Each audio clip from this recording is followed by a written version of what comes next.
بسم اللہ الرحمن الرحیم۔ السلام علیکم۔ 30 سیکنڈ میں 10 لاکھ نیکیاں۔ بازار میں داخل ہوتے وقت ایک بار پڑھ لیں۔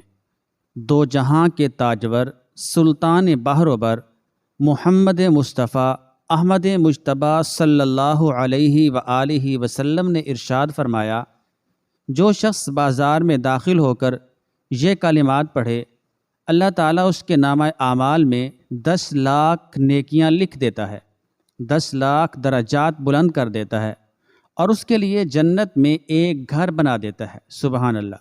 حضرت سیدنا عبداللہ بن عمر، حضرت سیدنا سالم بن عبداللہ اور حضرت سیدنا محمد بن واسی رضی اللہ تعالی عنہم اجمعین صرف ان کلمات کی فضیلت کو پانے کے لیے بازار میں داخل ہوا کرتے تھے۔